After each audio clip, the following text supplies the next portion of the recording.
All right, Event Trader here, back on, and we're going to go through the day ahead here and discuss some of the upcoming events that we could be expecting over the next week. I should say the week ahead. So, as I noted, posted the comment at 1444, so please take a look at that.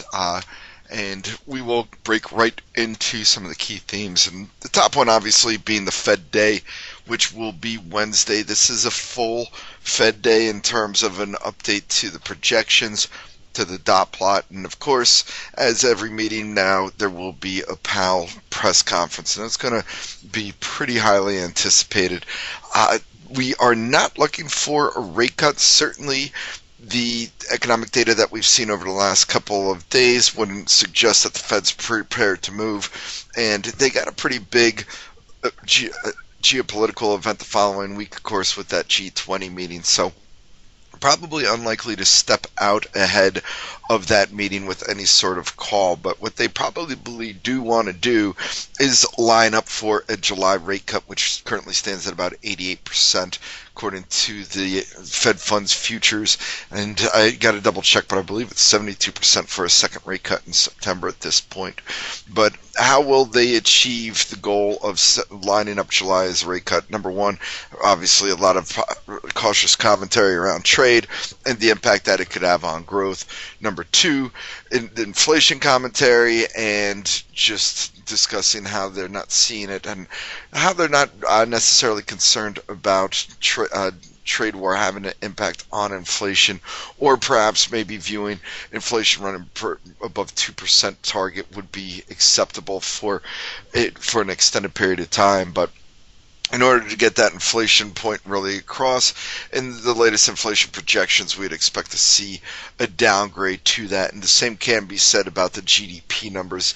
Certainly, we're looking for a little bit of a lower growth outlook from the Fed, and couple in perhaps a little bit higher of an unemployment picture rate too. So a comment today about the 600 companies that wrote a letter to President Trump saying that if he does follow through on these tariff increases, that it could cost the United States 2 million in jobs. I found that to be pretty interesting. But then we also have the dot plot, and certainly looking for a little bit more of a dovish layout from Fed members on the dot plot. Following the Fed, we're going to have two other central banks that I just wanted to note, and that's going to be the Bank of Japan on Wednesday night and the Bank of England on Thursday. The idea of a global safety net from the central banks has certainly started to take root. We just had the G20 finance ministers meeting, and there's some rumors of an accord being struck by the group in order to provide global easing. I guess the problem is not many of the central banks really have a lot of firepower left, at least compared to the Fed. So should be interesting to see how the market's going to digest. Basically, call it we got 17-hour run of central bank headlines that should be pretty dovish, and one would think supportive of the markets. That's what's going to be really tough to kind of try to short anything ahead of that Fed day. I think perhaps the spike up will open up some opportunities for a bit of a rollover. Next up, sentiment data. This is going to be the backdrop behind the central bank, and arguably the most important aspect behind the Fed day, assuming the Fed comes in line. And we'll be talking a lot about it with Brett in the Sentiment and Flow show. We're also going to be going over his chart book. And modern monetary theory. I know somebody asked us to address that. So there's some of the topics that we'll look to hit up in that show on Monday at 2:30. But there will be a ton of sentiment data that we're going to want to keep an eye out on starting Monday morning with that Empire Manufacturing Survey. Tuesday, we're going to get a glimpse into the Eurozone and German economies through the ZOO surveys. Thursday, after the Fed, that June Philadelphia Fed number will be on tap. And then we're going to wrap up everything with the preliminary PMI numbers starting Thursday night, of course, with Australia and Japan, and then moving in to Friday with the United States and European numbers. That's really going to give us a pretty good global outlook in terms of sentiment from the corporate side of things. Given the Broadcom commentary, I'd expect a little bit of a cautious tone there, and that should help support any sort of backdrop to the Fed in terms of boosting equity market or in terms of the Fed looking to get a little bit more aggressive on a rate cut. So, taking a quick look, and one other item that I have noted there, remember today is the roll for the June M contracts. So next week we're going to be dealing with the September U's. Any trading that I'll be doing will be done in that, and any quotes that I'll be using will be done around that. And then moving in, taking a quick look at the full U.S. macro picture. Already discussed the Empire Manufacturing. It's going to be a busy week for housing data. We got that AHP housing market survey on Monday. Starts and permits on Tuesday, and then existing home sales on Friday. We'll also get Monday the net long-term tick flows, so looking to see if China continues to dump the U.S. Treasuries there. Of course, the API and EIA data will certainly be closely followed, and then we will also have a May leading indicators number. Also of note, Friday, Fed Governor Lael Brainerd will be speaking. This will be the first Fed governor to talk following Powell, so should really help lay out the idea of whether or not the market's got things correct. Moving on to the international macro, we got some Australia RBA minutes out on Monday. They obviously struck a more dovish tone in the last meeting. Tuesday, China housing prices. We already discussed the ZOOS survey. We'll also get a Eurozone trade balance number that day in Japan later on Tuesday night. Moving on to Wednesday, we got the German PPI number, the Eurozone current account, and then, of course, the Bank of Japan later on that evening, as discussed before. Thursday, we got the ECB economic bulletin, so keeping a close eye on that, and that'll be followed by the Bank of England interest rate decision, and then the PMI numbers start rolling out Thursday night. Friday morning, Eurozone and US PMI figures, as well as some data out of the UK will be on tap. On the corporate conference side, just want to note I'm still holding my RTN long, and there's going to be a UTX RTN Q&A event on Monday morning, so I'd like to see some positive commentary, and if we could get through that 200-day moving average and stuff, this could really turn into a nice winner for us on the long side. So keep that in mind. Also that day, Jefferies with their steel and metal conference and a Jefferies Global Consumer.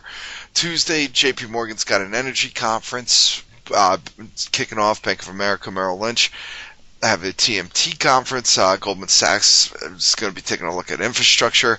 Later on that day, MDB's having an investor event, and Verizon's having some sell-side meetings. So still involved in Verizon and MDB, of course, obviously potentially a big mover there. And then Wednesday, Shop Investor Day. Want to keep an eye out on SHOP. And then Thursday, Wells Fargo with the 5G Forum. Now we're going to take a look at some of these earnings real quick. Scott's going to jump in with me here. Scott, is that you I hear popping in? Yep, happy Friday, my friend. Happy Friday, just about at the close here. And I want to take a look at some of these earnings that we're looking at next week. A few that should be of interest to help kind of paint the picture around Broadcom, what we saw there, and whether or not the rest of the tech business is seeing as much of a drop-off as they were. But nothing of note on Monday, so we're going to break right into the Tuesday afternoon names. And first one jumping out to me is Adobe, ADBE. This is one of those names that everyone tries to short, it feels like, and never seems to work. Acting a little bit heavier, but as long as it holds above that 256 200-day moving average, you can make the argument that this is just a consolidating pattern, don't you think, Scott? Yeah, 100%. It's a leader in the software space. It has been for the last year or so. It's gotten real choppy up here. It does have this pretty tough price structure to go on to predict or assess your risk on a day-to-day basis for swing trades. So it's not really one of my go-to software-related names for trading in the space, but it is sitting right there, like you said, right smack in the middle of this multi-week range, and yeah, we'll see where it goes from there. All right, next up we're going to take a look at Jabil, JBL, another one on the telecom equipment side of things. Just quickly, let me pull that chart up.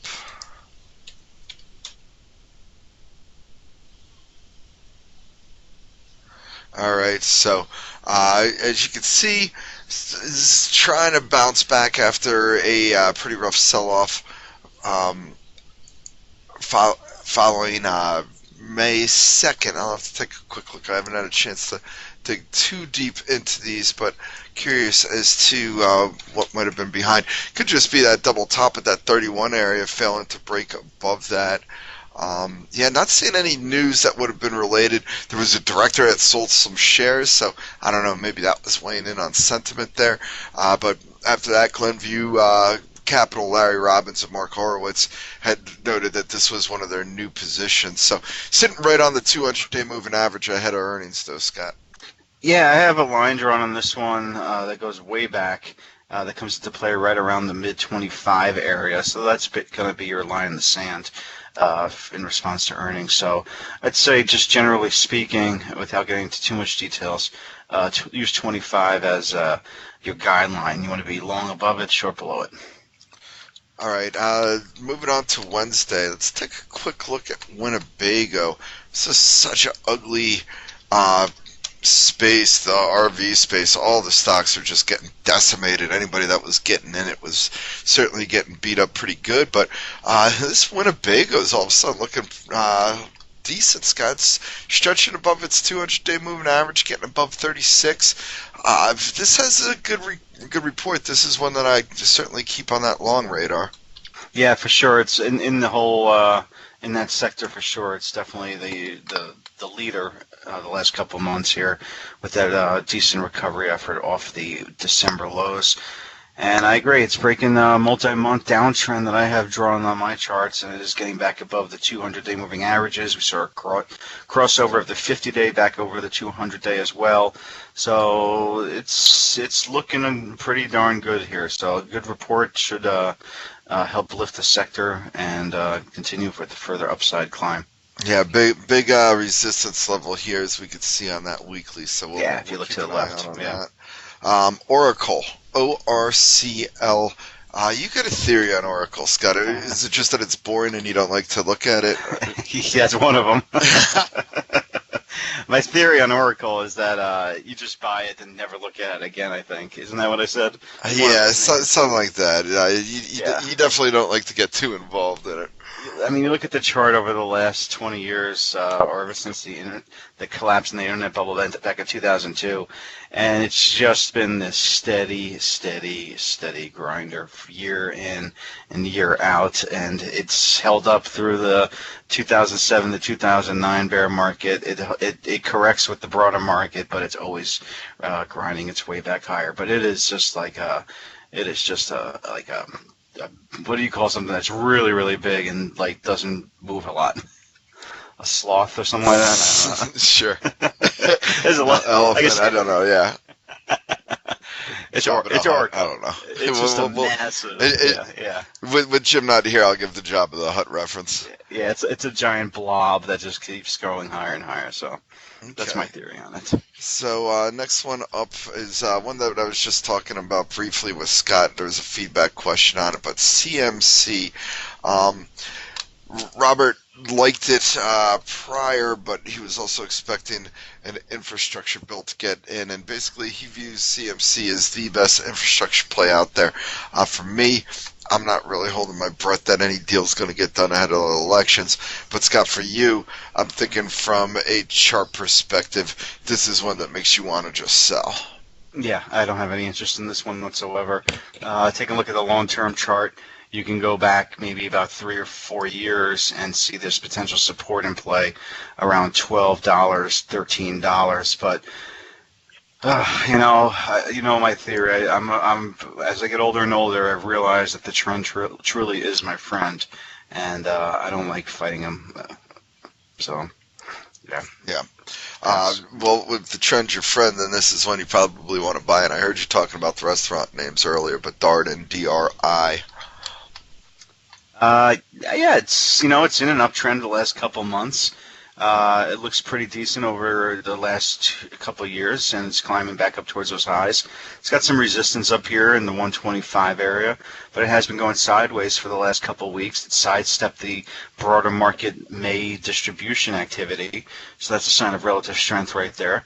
I don't remember specifically what restaurants they own. They are Like Olive Garden, and Olive Garden. Olive Garden, Longhorn Steakhouse, Cheddar Scratch, Capitol Grill, Eddie V's. So there's some of the. I've been to Eddie yeah. V's. That's pretty good. You been Yeah. there? You know what? I never have. I know, Yeah, that's I know actually there's one really close to us, but yeah, it's a higher end restaurant. It's really nice. Anyway, yeah, it's all right. I don't trade this stock particularly that often, but the pattern's definitely there. And I'm looking at the volume, good volume up here too, yeah. at these price levels. So there's definitely some institutional involvement in this stock. I should probably take a closer look at this one. What's the average daily range on this thing? It's about 2. This is actually right in my wheelhouse. Yeah. I like these stocks that trade about 2, good couple million shares every day, and it's got like a $2 to $3 average true range. I don't know why this one. It's probably on my radar, but I tend to always run towards like Starbucks or McDonald's or something else to trade. But I should be looking at Darden more often. Okay. Thanks, Gav. Yep, no problem. See, that's why we do this exercise, Scott. Next up, Kroger, KR. Been some real concern, obviously, an aggressive step up by the Targets and Walmarts of the world for the single-day deliveries. Amazon's already been pressing them with the Whole Foods acquisition. So this is one that we're going to have to keep an eye out on those gross margins. See about rising costs. It's slipping under its 50-day moving average. I had owned this one. I got out of it at 28, which I'm pretty happy about. But now it's back at a level that's definitely a little bit more viable, these low 20s. This is where it tumbled down to following the Amazon Whole Food news. You got any thoughts on Kroger? I'm just trying to look up to see what their dividend is these days down here at this level. Do you have it offhand or no? Looking you know what? I got it right now. It's about two and a quarter. Yeah. Yeah, 2 and a quarter. I think they also own Mariano's supermarkets, which is where we get most of our food from anyway. So yeah, Mariano's are fantastic. I think they own a couple other. Is it just Kroger and Mariano's, or they for some other brand name? I wasn't even aware that they owned Mariano's, to be perfectly honest. Yeah, they bought him out a little while ago. That was that Roundy stock, yeah. But it's I don't call this a trading vehicle, but it could be worthy of looking at this maybe as an investment type of play, especially with a nice dividend. But it's one of these names where if you're not going to the supermarkets and you don't have a Kroger or Mariano's near you, well then don't buy it. It's the Peter Lynch philosophy. If you don't shop at these stores, I wouldn't invest in them. All right, and finally, Canopy Growth. I would say marijuana names are looking a little tedious here, and this is one, if they fail to impress, could easily be dipping back down into the low 30s, in my opinion. Yeah, I don't have a story on these stocks anymore. They were so hyped up a year ago. Everyone's waiting on litigations. They're coming about slowly. And then what? And then everyone thinks that the whole world is going to start lighting up. I don't know. I don't know how this works. So it's a tough gig there. And I think that putting your money on just one of these to succeed is going to be really difficult. I don't know if the only way that I would play this if I liked the chart would be through the MJ ETF, and that does not look good the last 3 months. All right, Scott. I think that's going to do it for us then. I think Red Hat is that getting bought out? It's getting bought out. IBM. It's still taking forever. Yeah, so I'd skip that one. Yeah, and then late Friday we have CarMax. It looks like KMX. That's the only other one. Yeah, which has actually been doing pretty well here the last 3 months since that last earnings report had it breaking out in late March. So that's been on a pretty solid recovery effort here. You look at the chart though. I mean, this thing, talk about cyclical. This thing runs up 20%, corrects 20%, it runs up 10%, corrects 10%, goes up 30%, corrects 30%. Yeah. So it looks like it's on the if it just went up off that last earnings report, it's up about 40%. I don't know, maybe it's due for a drop of 40. Who knows? But it's a wild one if you like it. So I think Buffett owns this one from years ago. This is one of his longer term plays in Berkshire. So All right. I think we're up against the bell. Yeah, we're up against the bell, so we're going to bounce off here.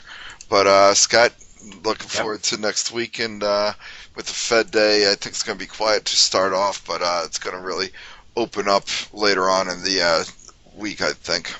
Yeah, this was a pretty interesting week. I think we predicted it pretty well in the fact that it was going to probably become a consolidation ranging type of week, given the very strong multi-day uptrend that we saw kick off June there. So typically those multi-day run-ups where things it gets extended to the upside, they eventually, when that momentum dies out, leads to like a rock in a hard place. You're too high to continue buying, but yet you're also known that you're too high, so shorting really doesn't become